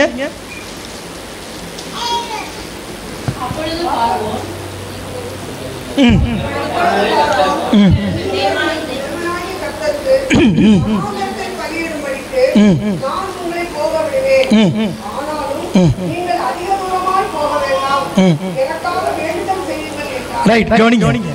எகிப்திலிருந்து ஜனங்களை ஏசாப்பா ஆண்டவர் விடுவிச்சதுக்கு 3 காரியம் சொல்லுங்க. முதலாவது 3:18 பலி செலுத்துறது. 4:23 சொல்றாரு எனக்கு ஆராதனை செய்யறதுக்கு. 5:1 சொல்றாரு எனக்கு பண்டிகை ஆசாரிக்க அனுப்பிவிடுன்னு சொல்றாரு. இது எல்லாத்தையும் மோசே போய் பார்வோன் சமூகத்துல சொல்லும் போது, பார்வோன் விடுற மாதிரி விடுவான். ஆனா என்ன பண்ணாரு சொல்லுங்க? நீங்க எல்லாம் வசனம் தெரிஞ்சுங்க சொல்லுங்க. விடுற மாதிரி விடுவாரு, ஆனா என்ன பண்ணிட்டாரு? அதுக்கு ஆண்டவர் வாதிகளை அனுப்பிட்டே இருந்தார். ஒரு சமயம் அவர் பார்க்கிறாரு, இது என்னடா தொல்லையா போச்சு, நம்ம விடாம இழுத்து பிடிச்சி வைக்கும் முதல்ல ஒரு வாதம் வருது, இந்த தொல்லையெல்லாம் இதுக்கு இவங்களை விட்டுருவோம் அப்படின்னு சொல்லிட்டு ஒரு கண்டிஷன் போடுறான். என்ன கண்டிஷனு? நீ பலியிடும்படிக்கு நான் உங்களை கவனிக்கணும். பலியிடும்படிக்கு என்ன பண்ணுவேன்? நான் உங்களை போக விடுவேன். ஆனாலும் ஆண்டுடைய சித்தம் என்ன தெரியுமா? இந்த 3 காரியத்தை செய்யறதுக்கு கம்ப்ளீட்டா இஸ்ரவேல் ஜனங்களை எகிப்தில இருந்து கானானுக்கு கொண்டு போகணும். இதுதான் அவருடைய திட்டம். ஆனா பார்வோன் என்ன சொல்றான்? உன்னை போக விடுவேன், ஆனாலும் அதிக தூரம். அப்ப என்ன அர்த்தம்? நீங்க போங்க, நான் உங்களை விடுவேன், ரொம்ப தூரம்லாம் போகக்கூடாது. இந்த பார்வோனுடைய தன்மை இன்னைக்கு தேவனுடைய ஆசீர்வாதங்களை நம்ம பெற்றுக்கொள்ள முடியாதபடி இன்னைக்கு நமக்குள்ள கிரீசிச்சுன்னா அதெல்லாம் இயேசுவின் நாமத்தில் விலகுவதாக. ஒரு அல்லேலூயா சொல்லுங்க. அல்லேலூயா. ஆண்டவர் விடுதலை ஆக்கணும் விரும்புறாரு. ஆனா பார்வோன் என்ன பண்றான் சொல்லுங்க? பார்வோன் என்ன பண்றான்? ஆண்டுடைய திட்டமே வந்து எகிப்தை விட்டு வெளியே வரணும் தான். ஆனா இவன் என்ன சொல்றான்? அதிக தூரம் போ. அப்பனா என்ன? நீ போ, ரொம்ப தூரம்லாம் போகாத, நான் பின்னாடி உன்னை ஃபாலோ பண்ணி வந்து என் ரதத்தோட உன்னை வந்து மீட்டுட்டு போயிடுவேன், திரும்ப மீட்டிட்டு போயிடுவேன். பார்த்தார் இந்த மனுஷனையும் அந்த பார்வோனுடைய சேனைகள் எல்லாத்தையும் சிவந்த சமுத்திரத்தில் ஆண்டவர் அழித்து போட்டார். ஹல்லேலூயா. இன்னைக்கு ஆண்டுடைய சமூகத்தில் அவருடைய வார்த்தையை நம்புறோம், எடுத்துட்டு போறோம். ஆசீர்வாதத்தை பெற்றுக்கொள்றதுக்கு தேவனுடைய பிள்ளைகளை நமக்கு தடை என்ன தெரியுமா? ஆண்டுடைய வார்த்தையை தான் நம்புறோம். ஆனா பிசாசு என்ன சொல்லுவான்? நீ போ, ஆண்டவர்கிட்ட போ. ஆனா என்ன பண்ணாத, ரொம்ப டீப்பா போயிடாது. சர்ச்சுக்கு போறியா, அதோட வந்துரு. ரொம்ப டீப்பெல்லாம் பைபிள் எடுத்துலாம் வாசித்துறாரு. ரொம்ப டீப்பாலாம் என்ன பண்ணிடு, வர்ஷிப் பண்ணிடாது. ரொம்ப டீப்பாலாம் உட்காந்து வேதத்துக்குள்ளே போயிடாது. ரொம்ப டீப்பாக வாரம் உங்கள் பாஸ்டர் ப்ரேயர் வச்சுட்டு தான் இருப்பார், டெய்லி ப்ரேயர் வச்சு தான் போயிடாது. சாத்தானுடைய தந்திரம் புரியுதா? இன்னைக்கு உலகத்தில் பலதரப்பட்ட ஜனங்களை சத்துரு இப்படி தான் வந்து வச்சிருக்கிறான். ஆராதனைக்கு வர்றாங்க, தேவ சமூகத்துக்கு வர்றாங்க, ஆனா திரும்பவும் எங்க போயிடுறாங்க? சொல்லுங்க, திரும்ப எங்க போயிடுறாங்க? உலகத்துக்கு. இதெல்லாம் யாருடைய காரியம்? பார்வோனுடைய காரியம், சத்துருடைய காரியம். தேவனுடைய சமூகத்தில் போக விடுவான், ஆனா ரொம்ப டீப்பா என்ன பண்ண மாட்டான், போகணும். ஆண்டவருடைய வசனம் சொல்றது யோவான் 6:37 தெளிவா சொல்றாரு, என்னிடத்துல வர்றவனை நான் புறம்பே தள்ளுவதில்லை. ஆண்டவர் சொல்றாரு, ஏன்ட்ட வந்தா நான் அவனை தள்ள மாட்டேங்கிற சொல்றாரு. ஆனா சாத்தான் என்ன பண்றான், பார்வன் என்ன பண்றான், ஆண்டவர்கிட்ட போக வர்ற மாதிரி சொல்றான். ஆனா போக நீ தூரம், அதிக தூரம் என்ன பண்ணக்கூடாது, போக கூடாது. ஏன்னா எனக்கு நீ தேவை. ஏன்னா எகிப்துல செங்கல் அறுக்க தேவை. ஏன்னா எனக்கு எகிப்துல அடிமையா நீ வேலை செய்யறதுக்கு யார் தேவை? சொல்லுங்க, யார் தேவை? நீ தேவைப்பா. இஸ்ரேல் ஜனங்களே, எகிப்தை விட்டு நீ போயிட்டுனா இங்க அடிமைத்தனத்தின் வேலையை யார் செய்யறது? உன்னை குறித்து ஒரு பிளான் வச்சிருக்கிறேன், உன்னை குறித்து 2 பண்டகசாலையை கட்டியிருக்கிறேன். இன்னும் உன்னை வச்சு நான் செய்ய வேண்டிய வேலை, அடிமைத்தனத்தில் செய்ய வேண்டிய வேலை நிறைய இருக்கு. நீ தூரம் போயிட்டீனா உன்கிட்ட என் காரியம் இருக்காது. அதனால என்ன பண்ணாது, தூரம் போகாது, நீ எனக்கு தேவை. இன்னைக்கு நிறைய பேர் அப்படித்தானே பிசாசு வந்து வச்சிருக்கிறான். தேவ சமூகத்துக்கு ரொம்ப டீப்பாலாம் போக மாட்டாங்க. நீங்க அப்படி யாரா இருந்தா இன்னைக்கு ரட்சிக்கப்பட்டிருங்க. தேவ சமூகத்தை நெருங்கி வரணும், தேவ சமூகத்துக்கு நெருங்கி வரணும். பழைய ஏற்பாட்டு காலத்துல ஆசாரியன் தவிர வேற யாரும் மகா பரிசுத்த ஸ்தலத்துக்குள்ள பிரவேசிக்க முடியாது. ஆனா இயேசு கிறிஸ்து நமக்காக ரத்தத்தை சிந்தபடினால கிருபாசனத்துக்கு தைரியமா நம்ம போலாம். ஹல்லேலூயா. அவர் சொல்றாரு, கிருபாசனத்துக்கு நீ வாப்பா, டைரக்டா வா, என்கிட்ட பேசு, உன் ரகசியங்களை பேசு, வா மலைக்கு வா, பர்வத்துக்கு வா, நீ என்னோட பேசுன்னு சொல்றாரு. நான் உனக்கு ரகசியங்களை கற்றுக் கொடுப்பேன்னு சொல்றாரு. ஆனா சாத்தானுடைய அடிமைத்தனம் நமக்குள்ள இருக்கு. அப்படினால நம்ம அவர்கிட்ட போற மாதிரியும் போறோம், இவன்கிட்ட இருக்கிற மாதிரி இருக்கிறோம். இன்னைக்கு உங்களை ஒப்பு கொடுத்தீங்கன்னா, இன்னைக்கு இந்த செய்தியை கேட்கிற நீங்க அந்த ஆளா இருந்த ஒப்பு கொடுத்தீங்கன்னா, பார்வோனுடைய சேனைகளும் சிவந்த சமுத்திரத்தில் அழித்து போட்ட ஆண்டவர் இன்னைக்கு உங்களை விடுதலையாக்க போதுமானவராக இருக்கிறார். ஸ்தோத்திரம், ஹல்லேலூயா. சாத்தானுடைய எகிப்துடைய காரியம் இருந்துச்சுன்னா கர்த்தரை கிட்டி சேரவே சொல்லுங்க, என்ன முடியாது? பாஸ்ட் வேணா ஜோம் பண்ணிக்கலாம், முடியவே முடியாது. வாலிபனே, வாலிப பிள்ளையே, சாத்தானுடைய சாத்தானுடைய அடிமைத்தலை அவனுடைய காரியம் ஒன்று இருந்துச்சுன்னா தேவ சமூகத்தில் அவரை கிட்டி நீ சேரவே முடியாது. கர்த்தர் பேசுறாரு, உன்னை ஒப்புவிடு, உன்னை ஒப்புவிடு, உன்னை ஒப்புவிடு. இன்னைக்கு நிறைய பேர் வந்துடுறோம், வார்த்தை எடுத்துட்டு போறதில்ல. அது நீங்களா இருந்தா இன்னைக்கு நீட்டுக்கு அதிபதியை போல விசுவாசத்தோடு, ஆண்டவரே அந்த ஆள் நான் தான். ஆண்டவர் சொல்றாரு பாருங்க, இஸ்ரவேலுக்குள்ளும் நான் இப்படிப்பட்ட ஒரு விசுவாசத்தை காக்கலைங்கிறார். என்ன திரும்ப சொல்றாருங்க, இவன் ஒரு அந்நிய. இந்த நூற்றுக்கு அதிபதி யாருங்க? ஒரு ரோமே. அவன் வந்து யூத ஜனங்கள், இஸ்ரவேல் இல்லாம அந்நிய அந்நிய அந்நிய. அவனுக்கு அவர் கொடுத்த ஒரு வார்த்தை மேல விசுவாசம் இருக்கு. சொந்த ஜனங்களுக்கு இல்ல, நாசரேத்துல இருந்த ஜனங்களுக்கு ஆண்டவர் அற்புதத்தை செய்யல. காரணம் பைபிள் சொல்லுது, அவங்களுக்கு அவரை விசுவாசிக்கல. அவங்களுடைய அவிசுவாசத்தை கொடுத்து ஆச்சரியப்பட்டாரா. ஒரு அந்நியனுக்கு தேவ வார்த்தையின் மேல விசுவாசம் இருக்குன்னா, தேவ பிள்ளையே, இன்னைக்கு ரத்தத்தால மீட்கப்பட்ட நமக்கு அவருடைய வார்த்தையினால விசுவாசம் பொங்கி எழ வேண்டாமா? பொங்கி எழாமனா வேண்டாமா? இந்த பிரச்சனை என்ன செய்யும்? இந்த பாடு என்ன செய்யும்? இந்த வியாதி என்ன செய்யும்? வஸ்திரத்தை தூக்கி போட்டு எந்திரிக்க வேண்டாமா? ஒரு அந்நியனுக்கு விசுவாசம் இருக்கு. இயேசு ரத்தத்துல கழுவப்பட்ட உனக்கு விசுவாசம் இருக்கா?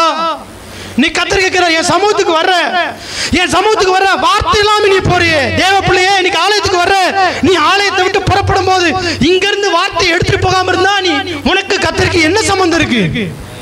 என்ன சம்பந்தம் இருக்கு? நீ சந்திக்கிற ஒவ்வொரு சூழ்நிலையில உனக்கு வார்த்தை தேவை. உன் பிரச்சனைக்கு தேவனுடைய வார்த்தை தேவை. உன் விடுதலைக்கு ஆண்டவருடைய வார்த்தை தேவை. உன் எதிர்காலத்துக்கு ஆண்டவருடைய வார்த்தை தேவை. வார்த்தையினால நீ எப்படி ஜெயிக்க முடியும்? வார்த்தை எல்லாம் எப்படி வாழ முடியும்?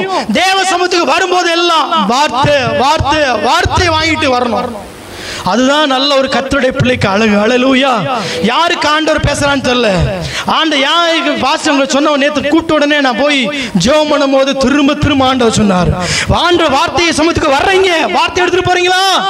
வீட்டுல இருந்து வெளியே போகும்போது வார்த்தையோட வெளியே போறீங்களா? வார்த்தை தேவையா? உலகத்துல நடக்கிற காரியங்கள் எல்லாம் பார்த்தா ஆண்டவருடைய வருகை மிக சமீபமாயிருச்சு. பரிசுத்தமா வாழ்றதுக்கு ஆண்டவருடைய வார்த்தை தேவை. விசுவாசமா வாழ்றதுக்கு ஆண்டவருடைய வார்த்தை தேவை. கர்த்தருக்குள்ள வாழ்றதுக்கு தேவனுடைய வார்த்தை தேவை. தேவ பிள்ளையே, வார்த்தையில நிக்க பழணும். ஹல்லேலூயா. ரெண்டு பேர் வீடு கட்டினா, ஒருத்தன் எது மேல அஸ்திபாரத்தை போட்டான்? மணல் மேல அஸ்திபாரத்தை போட்டான். ஒருத்தன் கண்மலையின் மேல, கண்மலையாக கிறிஸ்துவின் மேல, வார்த்தையாக அவன் மேல அஸ்திபாரத்தை போட்டான். அஸ்திபாரத்தை யாரு மேல அவங்க போடுறீங்க? மனுஷன் மேல, மனுஷனை நம்பி வார்த்தை போடுறீங்களா? உலக காரியங்கள் டாக்டர் நம்பி வார்த்தை போடுறீங்களா? வார்த்தையாகிய தேவனை நம்பி போடுங்க, அஸ்திபாரத்தை போடுங்க. கர்த்தர் மாற்றுவதற்கு போதுமானவரா இருக்கிறார். ஹல்லேலூயா. ஒரு அந்நியனுக்கு விசுவாசம் இருக்குன்னா ஊழியத்துக்கு போகும்போது சொல்லுவாங்க, நிறைய பேருக்கு அற்புதம் நடக்குது. நான் செய்யற ஊழியத்து நிறைய அற்புதம் நடக்கு. அந்நிய ஆண்டவர் அறியாதவங்களுக்கு, ஆண்டவர் அறியாதவங்களுக்கு நேண்டா ஆண்டவர் அறியாங்க ஜெபிக்க சொல்றாங்க. ஆண்டவருடைய வார்த்தை சொல்லி அறிக்கை பண்ணும்போது ஒரே ஜெபம் தான். ஜெபம் பண்ணிட்டு அடுத்த வாரம் வந்து பார்த்தா 2 டாக்டரால கைவிடப்பட்டவங்களுக்கு இருதயத்தில் ஓட்ட, வடமலையான்ல அந்தந்த ஹாஸ்பிட்டலில் செக் பண்ணிட்டாங்க, இருதயத்தில் ஓட்ட ஆப்ரேஷன் பண்ணி தான் ஆகணும். ஆனால் ஆப்ரேஷன் பண்ணா நீ பிழைக்கிறதே கஷ்டம்னு சொல்லிட்டாங்க. அந்நிய கர்த்தருடைய சமூகத்தில் வர்றான், ஒரே ஜெபம், அவன் வார்த்தையை நம்புறான். ஆனா அடுத்த வாரம் போகும்போது கர்த்தர் ரிசல்ட்டை மாத்தி போடுறாரு. எப்படிங்க? ஆனா காலங்காலமா உட்கார்ந்துருக்குமே, காலங்காலமா சபைக்கு வர்றோமே, இன்னும் நம்ம வாழ்க்கையில தவறுறோம்னா எங்கேயோ ஒரு காரியம் இருக்கு. வார்த்தையில பலப்படுங்க, வார்த்தையில பலப்படுங்க. வார்த்தையை சுமங்க, வேதத்தை சுமங்க, வசனத்தை சுமந்து வாழுங்க. கர்த்தர் உங்க காரியங்களை உங்களை சுமப்பார். ஹல்லேலூயா. சொல்லுங்க ஹல்லேலூயா, ஹல்லேலூயா. இரண்டாவது, பார்வோனுக்குள்ள காரியம், எகிப்துக்குரிய காரியம் உங்களுக்குள்ள இருந்துச்சுன்னா நீங்க கானானுக்குள்ள வரவே முடியாது. திரும்ப எகிப்துக்கு வந்துட்டே இருப்பீங்க. நீங்க போன்னு நினைச்சா கூட பார்வோன் உங்களை ஃபாலோ பண்ணிட்டு தான் இருப்பான். பார்வோனுக்குரிய காரியம், சாத்தானுக்குரிய காரியம் உங்களுக்குள்ள இருந்துச்சுன்னா நீங்க போறவங்க எல்லாம் அவன் உங்களை ஃபாலோ பண்ணுவான், கட்டாயமா ஃபாலோ பண்ணுவான். நீங்க போக வேண்டாம்னு நினைச்சா கூட கட்டாயமா உங்களை ஃபாலோ பண்ணும். ஏன்னா அவனுடைய அடிமைத்தனம் உங்கள்ட்ட இருக்கு. ஃபாலோ பண்ணுவான். தூரம் போகாதபடிக்கு அவன் ரொம்ப எச்சரிக்கையா இருப்பான்.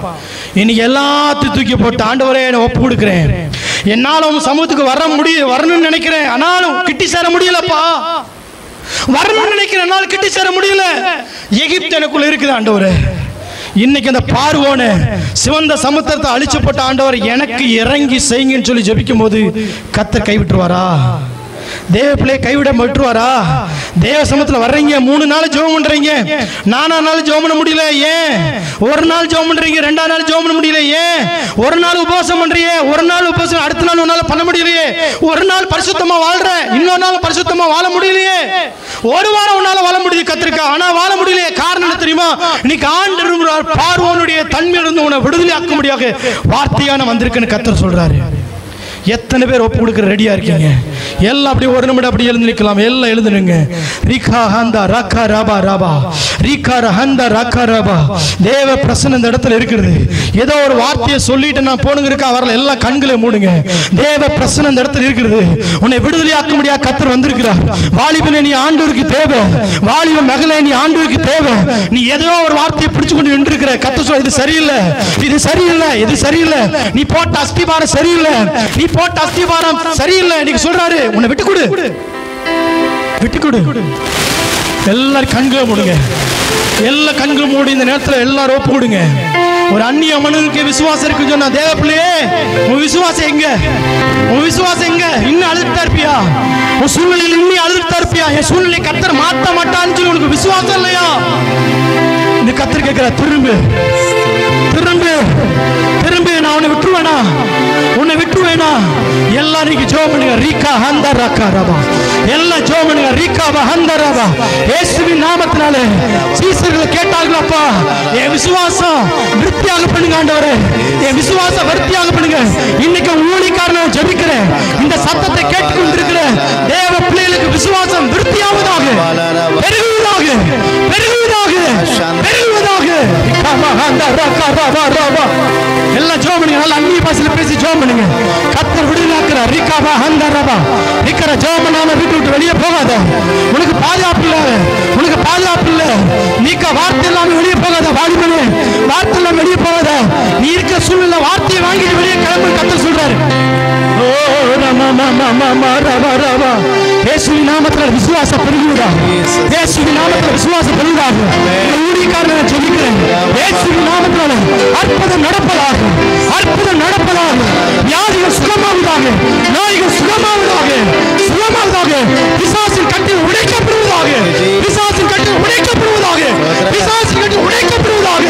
எகிப்தின் அடிமை தடைகள் உடைக்கப்படுவதாக, உடைக்கப்படுவதாக.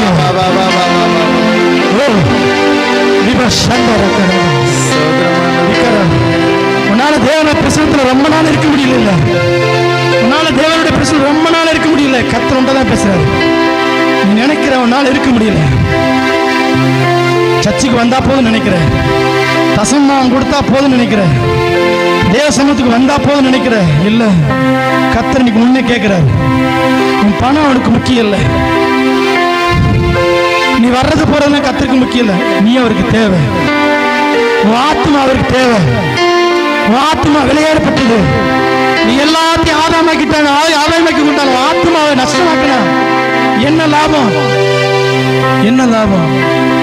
பார்வோனின் சேனைகளை அழித்து போட்ட கர்த்தருடைய வல்லம் இந்த இடத்துல இருக்கு. எல்லாம் முடிஞ்சவங்க கையில உயர்த்தி அப்படியே அந்நிய பாஷையில பேசுங்க.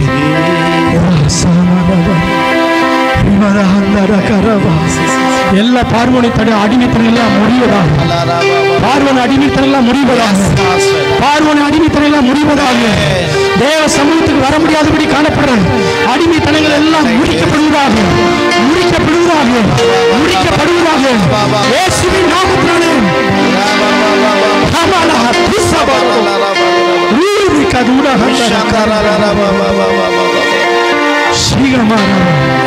இயேசு அற்புதங்களை செய்கிறார், இயேசு நன்மைகளை செய்கிறார், இயேசு விடுதலை ஆக்குறார், இயேசு காரியங்களை மாற்றுகிறார்.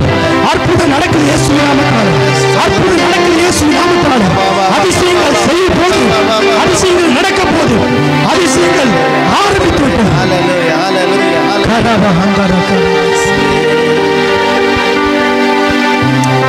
Thank you Jesus. Hallelujah. ஆண்டவர் இன்னைக்கு நம்மோடு பேசி இருக்கிறார். அவருடைய வார்த்தை வல்லமை உள்ளது, அவருடைய வார்த்தை ஜீவன் உள்ளது. அவருடைய ஒரே ஒரு வார்த்தை நம்மை ஆறுதல் படுத்தும். அவருடைய ஒரே ஒரு வார்த்தை நம்ம சகல நாட்களிலும் கொண்டு வந்து பாலும் தேனும் ஓடுகிற கானான் தேசத்திலே கொண்டு வந்து நம்மளை அவர் சேர்ப்பார். ஆமென். ஒரு வார்த்தை சொல்லும் கர்த்தாவே, எங்கள் வாழ்க்கை எல்லாம் செழிப்பாகுமே. ஒரு வார்த்தை சொல்லும் கர்த்தாவே, உம் வார்த்தையிலே சுகம், உம் வார்த்தையிலே மதுரம், உம் வார்த்தையிலே எல்லாம் சந்தோஷம். உம் வார்த்தையிலே சுகம், உம் வார்த்தையிலே மதுரம், உம் வார்த்தையிலே எல்லாம் சந்தோஷம். ஒரு வார்த்தை சொல்லும் கர்த்தாவே, என் வாழ்க்கை எல்லாம் செழிப்பாகுமே. ஒரு வார்த்தை கர்த்தாவே, மாறாவின் கண்ணீரெல்லாம் மதுரமாக மாறி போகும். மாறாவின் சத்தமாய் பாடுவோம். மதுரமாக கண்ணீர் மாறிடு, துக்கம் மாறிடு, கண்ணீர் மாறிடு, துக்கம் மாறிடு. ஒரு வார்த்தை சொன்னால் போதுமே, ஒரு வார்த்தை சொன்னால் போதுமே, ஒரு வார்த்தை சொன்னாவே என் வாழ்க்கையெல்லாம் செழிப்பாகுமே. ஒரு வார்த்தை சொன்னாவே உம் வார்த்தையிலே சுகம், வார்த்தையிலே மதுரம், உம் வார்த்தையிலே சுகம், வார்த்தையிலே மதுரம், உம் வார்த்தையிலே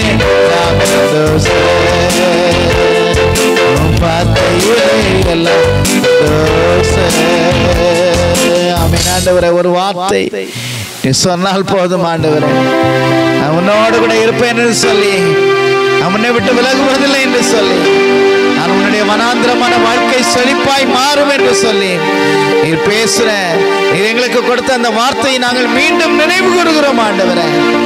ஒருவேளை எகிப்து போன்ற அனுபவங்கள் ஆண்டவரே, அந்த வார்த்தையை, இந்த உலகத்தின் காரியங்கள் நீர் கொடுத்த வார்த்தையை எடுத்திருக்கலாம் எங்களை விட்டு. மீண்டும் எங்களை நினைவுபடுத்துகிறோம் ஆண்டவரே. நீர் தந்த வார்த்தையிலே நாங்கள் வாழ, நீங்கள் தந்த வார்த்தையிலே ஜீவிக்க அத்தனை எங்களுக்கு உதவி செய்கிறார்.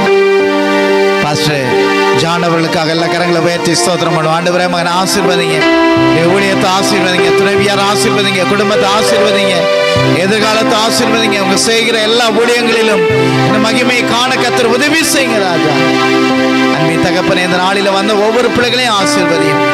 வர தவறின ஒவ்வொருவருக்காக நாங்கள் ஜெபிக்கிறோம். வர நாளில் அழைத்து வாங்க ஆண்டவரே. ஸ்தோத்திரம் ஆண்டவரே. இந்த ஆண்டவரே வார்த்தைகள், இந்த செய்தியை ஆண்டவரே ஆன்லைன்ல வீடியோல பார்க்கிற பிள்ளைகளுக்காக ஜெபிக்கிறோம் ஆண்டவரே. அவர்களையும் அவருடைய குடும்பத்தையும் ஆசீர்வதியும், விசுவாசத்தை வர்த்திக்க பண்ணுங்க ஆண்டவரே. உடைய வார்த்தையில நிலைத்திருக்க உதவி செய்யுங்க, சத்தியத்திலே சாட்சியாய் மாற்றுங்க. எல்லா எகிப்தின் அனுபவங்களை இயேசு கிறிஸ்துவின் நாமத்தில் நிர்மலமாக்கி ஜெபிக்கிறோம். திருநாம மகிமைப்படட்டும். எங்களை தாழ்த்தி அர்ப்பணிக்கிறோம். இயேசு கிறிஸ்துவின் மூலம் ஜெபிக்கிறோம் ஜீவனுள்ள நல்ல பிதாவே, ஆமென். நம்முடைய கர்த்தராகிய இயேசு கிறிஸ்துவின் கிருபை, பிதாவாகிய தேவனுடைய அன்பு, பரிசுத்த ஆவியானவருடைய அந்யோன்ய ஐக்கியம், சிநேகம், சமாதானம் இன்னும் சதா காலங்களில் உங்கள் அனைவரோடு கூட இருப்பதாக. ஆமென். எல்லாரும் சேர்ந்து சொல்ல, என் ஆத்துமாவே கர்த்தரை ஸ்தோத்திரி, நாமத்தை ஸ்தோத்திரி, என் ஆத்துமாவே கர்த்தரை ஸ்தோத்திரி, கர்த்தர் சகல வாழ்வை மறவாதே. ஆமென், ஆமென். அல்லேலூயா.